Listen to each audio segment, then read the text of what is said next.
Newsman Opinion. Mitra bisnis, 2 tahun belakangan ini telah muncul 3 partai baru untuk meramaikan kancah perpolitikan, yakni Partai Umat yang dimotori oleh Amin Rais, Partai Majelis Syura Muslimin Indonesia atau Masyum yang foundernya mantan penasihat KPK Abdullah Heha Mahua dan mantan anggota DPR Ahmad Yani. Juga ada Partai Gelora yang dicetuskan ex-petinggi PKS Anies Mata dan Fahri Hamzah. Kita juga bisa melihat ke belakang, setelah reformasi muncul partai-partai baru seperti PKB, PAN, Hanura, Demokrat, dan Gerindra. Kita ketahui di negara maju jumlah partai tidak banyak. Bagaimana Anda melihat penambahan pemain baru di bursa politik ini? 6339160. Saya kira ya, ini nafsu untuk berkuasa, bertarung, itu nggak ada korelasi dengan kemaslahatan masyarakat. Apa yang mereka kejar? Kekuasaan. Kekuasaan itu sama dengan uang, materi. Karena dari situ gampang. Semua berkutat di situ. Saya nggak melihat apa manfaatnya. Partai datang dan pergi, ya begitu aja. Apa yang mereka perbuat? Ada muncul nama, kemudian tenggelam. Nggak ada yang mereka berbuat untuk masyarakat. Cuma tambah gaduh aja. Berpolitik ibaratnya pokoknya lawan pemerintah. Ngomong sesuatu yang fenomenal. Itu disebut politisi. Nggak ada yang berbuat untuk masyarakat. Turun dong. Banjir ini gimana? Macet ini gimana? Masyarakat miskin gimana? Jarang sekali. Jadi kita kalau ngelihat mesti tingkah lakunya itu. Jangan bukan tokohnya. Memangnya tokohnya bisa jual apa? Tokoh lama yang sudah berkutat dari satu partai kemudian dikeluarin bikin partai lagi. Apa gunanya? Saya kira kalau yang punya rasio nggak bakal milih yang begitu. Ya, pastinya kalau kita lihat partai-partai baru bermunculan itu satu yang kita mau tekankan, jangan sampai itu membawa-bawa agama. Itu nggak baik. Jadi yang pasti mereka harus usung, mereka punya ideologi yang baik, ya pasti Pancasila, dan yang pasti juga jangan lagi kita partai politik itu memecah belah. Jadi tolonglah para partai politik yang baru, seperti rekan saya juga ada PDRIS, ya Partai Demokrasi Rakyat Indonesia Sejahtera juga akan berjuang bersama-sama di pemilu tahun 2024. Terima kasih. Saya rasa masalah itu poin aja nih ya. Itu masalah seperti Bapak tadi bilang bahwa partai bawa agama di Indonesia itu nggak mungkin karena wataknya bercampur. Kenapa waktu pemilu maju bawa agama, tapi dibilang nggak bawa agama, tapi ujungnya dipilih orang beragama supaya dipilih jadi suara terbanyak begitu loh. Kalau di Amerika mungkin ya otak mereka bersih. Kalau tak saja masih kotor loh, maka saya nggak bisa saya gitu. Mungkin kalau untuk ke depan silahkan pilih yang mana, tapi jangan berbenturan, jangan bilang nggak mau tapi mau. Ternyata begitu. Saya pernah lihat dulu waktu foto-foto di masjid, tapi masjid dibawain masjid, katanya nggak boleh berbau agama. Bohong, semua itu bohong. Politik di kita bohong yang nggak beda sama politik orang luar negeri gitu lain. Kayak di Jepang, karena politiknya salah, mundur. Nah, begitulah kira-kira. Pokoknya bersih, di kita belum bersih. Terima kasih. Saya pikir bagaimanapun banyaknya partai itu tidak penting. Yang penting itu ada nggak partai yang benar-benar anti korupsi. Yang saya lihat partai yang anti korupsi sekarang cuma PSI, Partai Solidaritas Indonesia. Tapi ya mudah-mudahan bukan hanya untuk meraih popularitas. Banyak partai yang kita kenal, partai besar-besar itu tidak anti korupsi, malah membuat undang-undang yang memperlemah KPK. Jadi coba ada nggak partai yang berani mengusulkan hukuman mati untuk koruptor seperti yang terjadi di Cina? Kalau benar-benar koruptor dihukum mati, itu rakyat bisa sejahtera tanpa korupsi. Nggak penting lah partai, yang penting itu benar-benar ada partai yang benar-benar anti korupsi. Terima kasih.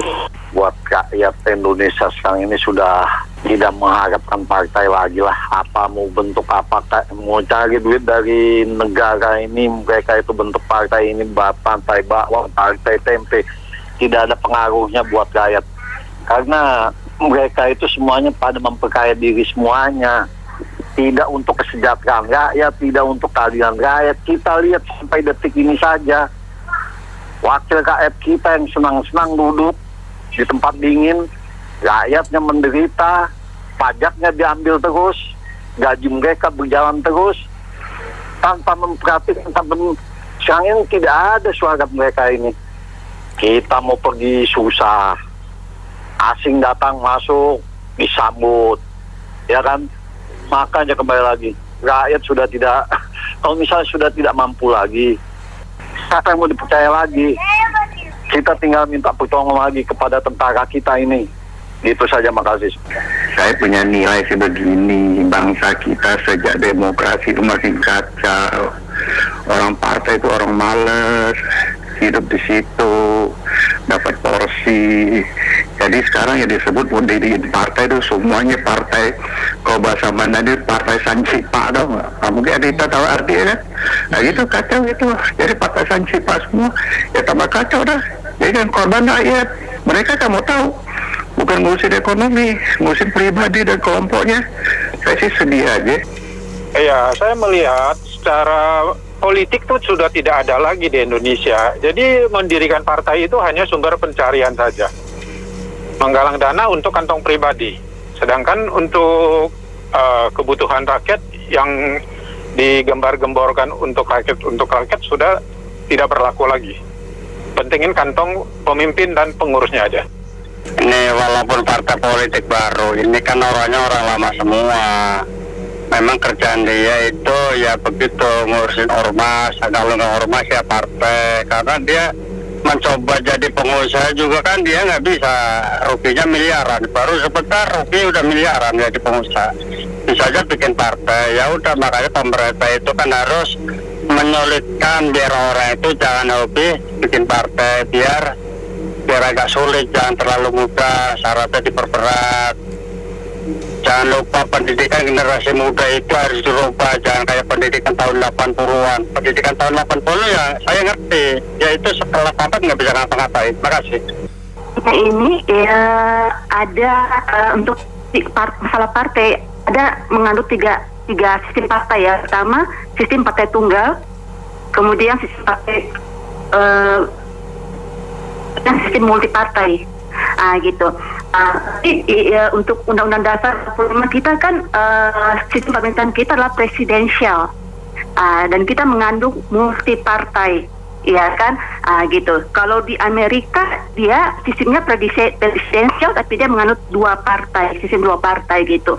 Jadi yang paling cocok untuk sistem presidensial adalah sistem multipartai terbatas. Artinya partai itu menurut saya 5-7 partai lah paling banyak gitu loh. Jadi Indonesia ini terlalu over kapasitas, terlalu banyak partai mau ditambah partai baru pula, ya kan gitu. Jadi kan ini satu penyebab dalam sistem presidensial itu pemerintahannya yang tidak bisa berjalan secara efektif dan stabil.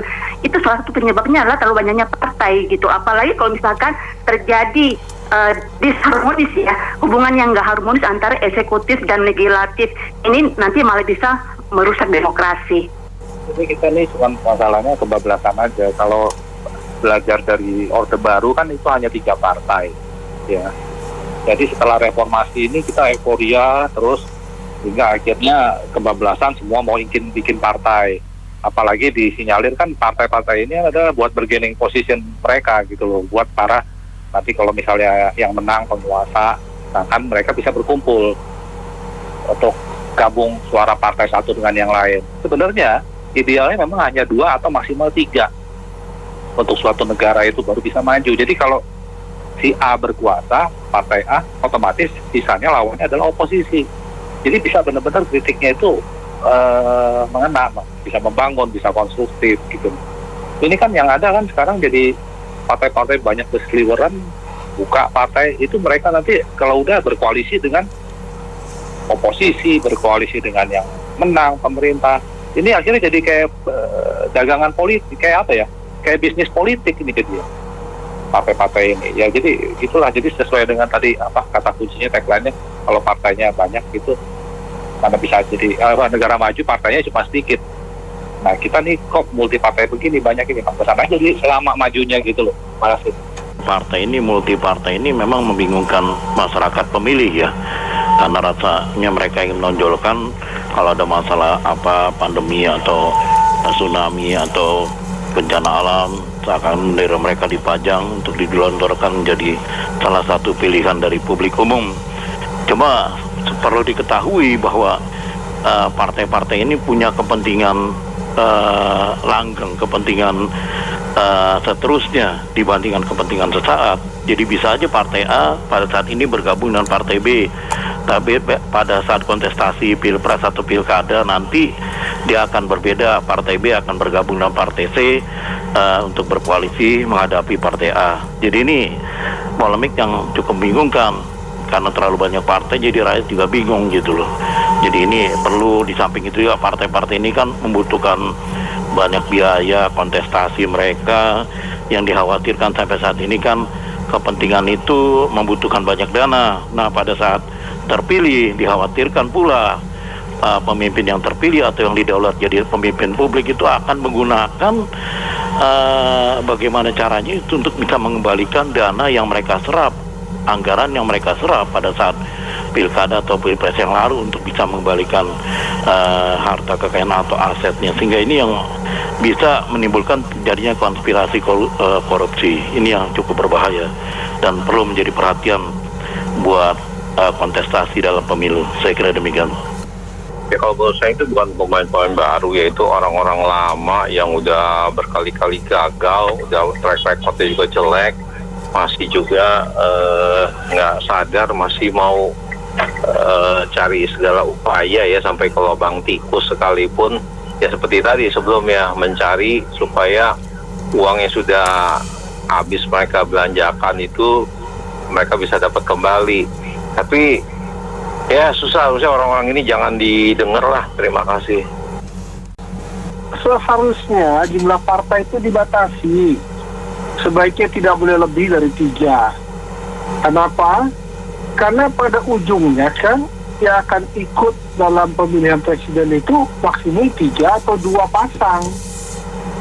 Jadi buat apa banyak-banyak partai kalau cuma untuk kejar dapat duit?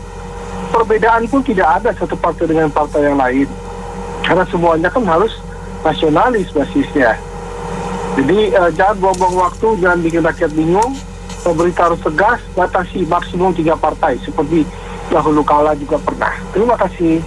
Terima kasih banyak Anda mitra bisnis yang sudah beropini dalam Businessman Opinion. Saya Nina Amelia.